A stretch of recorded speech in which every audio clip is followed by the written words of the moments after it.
Shalom. Salam sejahtera dalam kasih Tuhan kita Yesus Kristus. Puji nama Tuhan. Saya percaya bahwa kalau kita masih ada sampai hari ini, semua karena kebaikan Tuhan di dalam kehidupan kita pribadi lepas pribadi. Jadi apapun sementara kita alami dalam kehidupan kita, Tuhan Yesus baik, karena Dia sungguh teramat baik dalam hidup kita. Kita butuh akan firman Tuhan untuk menjadi penuntun di dalam perjalanan kehidupan kita.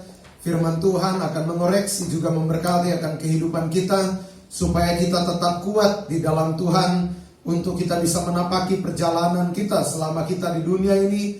Karena kita punya satu tujuan, yaitu Yerusalem yang baru. Maka kita butuh akan firman Allah untuk menjadi rambu-rambu jalan di dalam kehidupan kita. Dan firman Tuhan pada saat ini kita akan bahas di dalam Kidung Agung 4 ayat yang ke-7 sampai ayat yang ke-10. Kidung Agung 4 ayat yang ke-7 sampai ayat yang ke-12.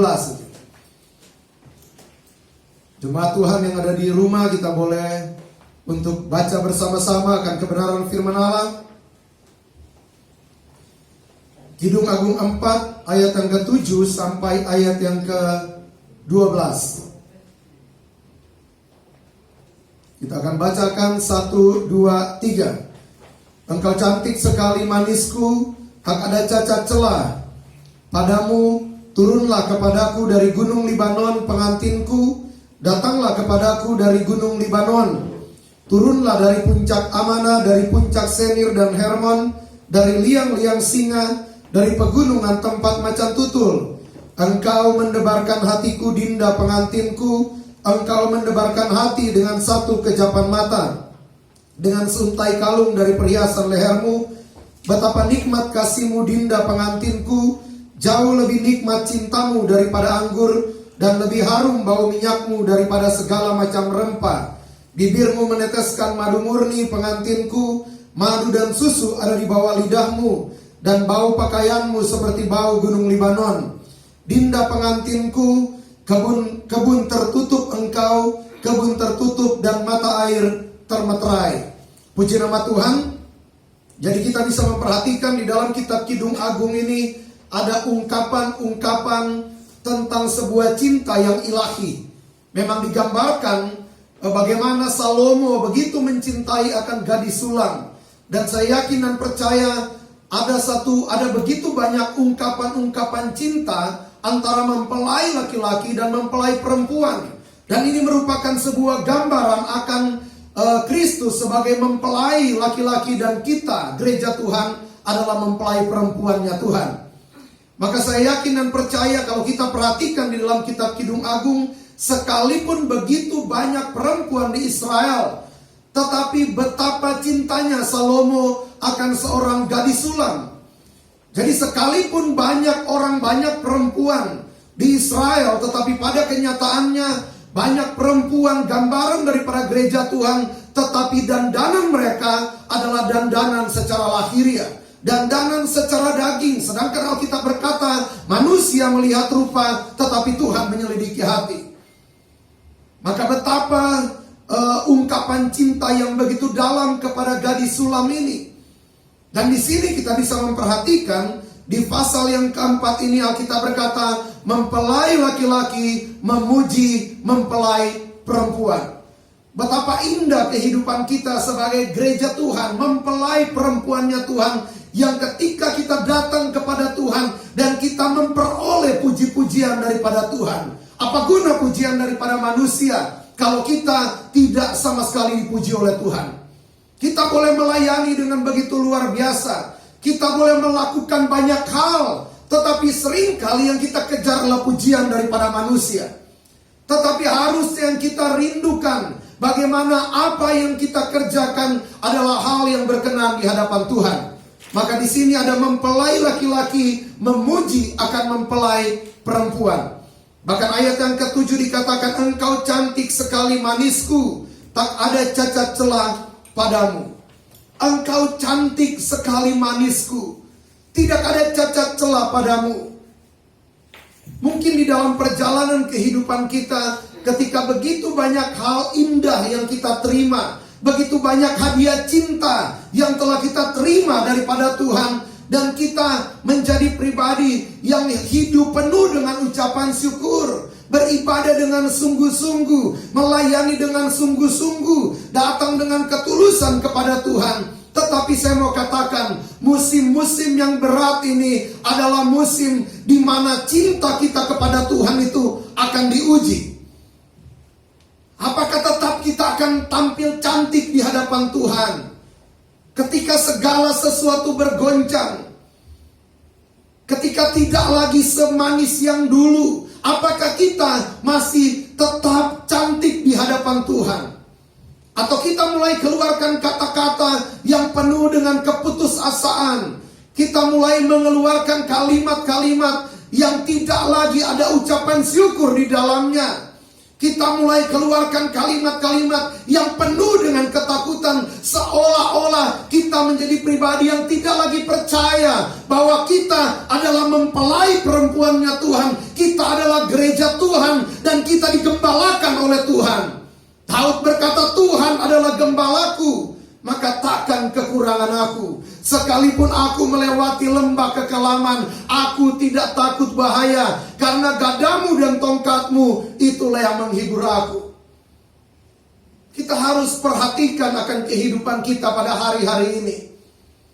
Jangan sampai musim yang buruk membuat kita menjadi pribadi-pribadi yang tercemar. Tetapi saya yakin dan percaya kita akan tetap tampil cantik dan tidak bercela di hadapan Tuhan. Kita akan tetap mempertahankan iman kita apapun yang sementara terjadi di dalam kehidupan kita, karena kita punya cerita cinta dengan Tuhan. Mungkin di dalam perjalanan kehidupan kita, sampai kita benar-benar jatuh cinta kepada Tuhan, sampai kita benar-benar menyerahkan kehidupan kita kepada Tuhan.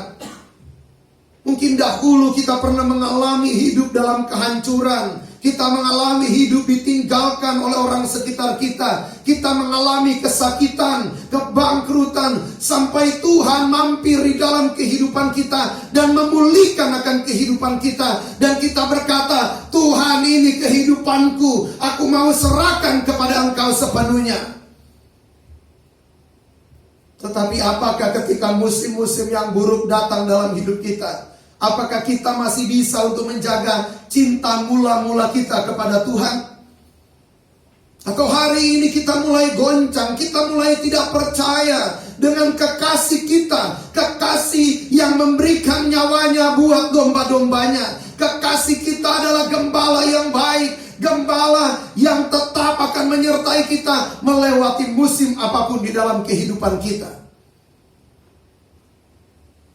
Kita akan kuat kalau kita menyadari bahwa kita punya kekasih kita yang begitu sangat mencintai kita.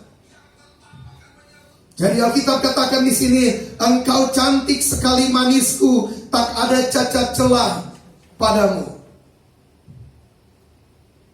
Kalau mungkin seorang perempuan, kalau pacarnya bilang kamu cantik sekali, wah, dia bisa nggak tidur semalaman. Dia bisa menjadi orang yang wah, betapa bahagianya dia secara pribadi. Tetapi seringkali yang terjadi dalam kehidupan kita, kita yang telah dikuduskan, kita yang telah disucikan, kita yang telah ditebus oleh Tuhan. Bahkan Alkitab berkata di dalam Efesus 5 ayat yang ke-23 kalau tidak salah. Saya akan bacakan saja ayat yang ke-25. Alkitab berkata, Efesus 5 ayat 25, hai suami, kasihilah istrimu sebagaimana Kristus telah mengasihi jemaat dan telah menyerahkan dirinya baginya untuk menguduskannya sesudah ia menyucikannya dengan memandikannya dengan air dan firman, supaya dengan demikian ia menempatkan jemaat di hadapan dirinya dengan cemerlang, tanpa cacat atau kerut atau yang serupa itu, tetapi supaya jemaat kudus dan tidak bercelah. Jadi ada firman dan Tuhan telah memandikan kita. Kita telah ditebus, kita telah dikuduskan, kita telah disucikan. Jangan sampai pada masa-masa ini kita tidak lagi tampil di hadapan Tuhan dengan apa yang Tuhan mau. Kita tidak lagi berjubahkan kekudusan. Kita tidak lagi ada di dalam situasi yang benar di hadapan Tuhan pada hari-hari ini. Memang Alkitab berkata rahasia ini besar. Karena Alkitab berkata, ayat yang ke-32, rahasia ini besar, tetapi yang aku maksudkan ialah hubungan Kristus dan jemaat. Jadi di sini pun, kalau saudara perhatikan di sini pun surat Paulus kepada jemaat di Efesus tentang hubungan antara suami istri, di sini adalah sebuah gambaran tentang hubungan gereja Tuhan dan Tuhan sebagai mempelai laki-laki. Jadi kalau Kristus telah menebus kita, supaya Alkitab berkata bahwa kita sudah dikuduskan, disucikan, dimandikan dengan air dan firman, supaya dengan demikian ia menempatkan jemaat di hadapan dirinya dengan cemerlang, tanpa cacat atau kerut, atau yang serupa itu, tetapi supaya jemaat kudus dan tidak bercelah. Jadi masa-masa yang sukar, jangan sampai kita datang tidak lagi dengan kemurnian, tetapi kita datang dengan segala kecacatan di dalam kehidupan kerohanian kita. Jangan kita datang dengan segala kerutan. Saya percaya bahwa kalau seorang mempelai masuk di dalam sebuah pesta, pasti dia akan berdandan. Dia akan periksa wajahnya, semuanya dia akan periksa. Bukan hanya pakaiannya, tetapi berdandan gak dia. Nah, hari-hari ini pada musim-musim seperti ini, kita tahu bahwa waktu Tuhan sudah sangat singkat. Waktunya kita gereja Tuhan untuk kembali kita berdandan, untuk kita kembali indah di hadapan Tuhan. Situasi, kondisi apapun tidak dapat menghalangi untuk kita boleh tampil cemerlang di hadapan Tuhan. Karena kita percaya bahwa Dia adalah Allah Immanuel yang menyertai kita melewati musim apapun dalam hidup kita. Jadi jaga hati di dalam segala kewaspadaan. Karena dari situlah terpancar kehidupan. Kalau hati kita sudah goncang, maka kita akan mulai keluarkan kata-kata yang tidak lagi benar di hadapan Tuhan. Tetapi kita mau belajar untuk menguasai diri kita, supaya setiap apapun yang kita perkatakan adalah hal-hal yang seturut dengan firman Allah.